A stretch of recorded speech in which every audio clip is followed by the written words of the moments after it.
Question में दो statement दिए हुए हैं। पहले वाले में कह रहे हैं कि फ्रीक्वेंसी जो है F of X ray and atomic number Z, इसका जो ग्राफ होता है वो स्ट्रेट लाइन होता है। दूसरे में कह रहे हैं कि graph of square root of frequency, मतलब एफ की बात नहीं हो रही है, स्क्वायर रूट ऑफ एफ की बात हो रही है, of X ray and atomic number Z of heavy nucleus is straight line. तो आपको इतना तो समझ में आ गया होगा कि दोनों तो सही नहीं हो सकते और दोनों गलत भी नहीं हो सकते। हाँ, दोनों गलत हो सकते हैं लेकिन दोनों सही नहीं हो सकते हैं। तो कहानी क्या है, मैं यहाँ पर आपको रिकॉल कराना चाहूँगा। बोहर का एटॉमिक मॉडल आपने पढ़ा होगा, वहाँ पे आपने जो एनर्जी लिखी होगी वो लिखी होगी RH/Z²/n²। हाइड्रोजन की बात नहीं हो रही है, कोई हाइड्रोजन लाइक अगर एटम है उसके लिए एनर्जी का ये एक्सप्रेशन है। और ये रफ डील हो रहा है, एग्जैक्ट डील नहीं हो रहा है। एग्जैक्ट डील तो मोजले ने किया था, फिर वो मोजले आपको याद होगा तो फिर बताने की यहाँ कुछ ज़रूरत ही नहीं है, आपको ऐसे ही दिख जा रहा होगा।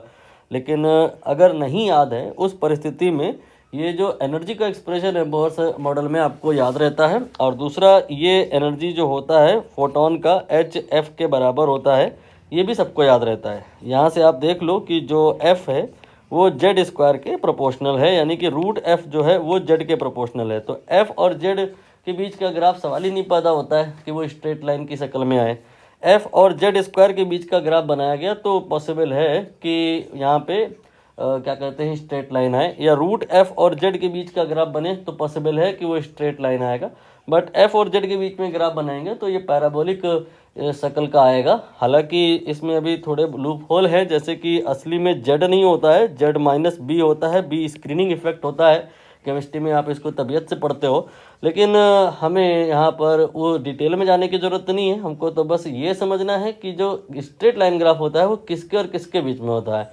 वो फ्रीक्वेंसी और एटॉमिक नंबर के बीच में नहीं होता है, वो square root of frequency and atomic number के बीच में होता है। मतलब अगर हम यह कहें कि F और Z, तो F प्रोपोर्शनल टू Z ये नहीं होता है। स्टेटमेंट 1 ये गलत है और स्टेटमेंट 2 जहाँ कहा है स्क्वायर रूट ऑफ फ्रीक्वेंसी ये सही है। तो 1 is incorrect and 2 is correct, so option B will be correct.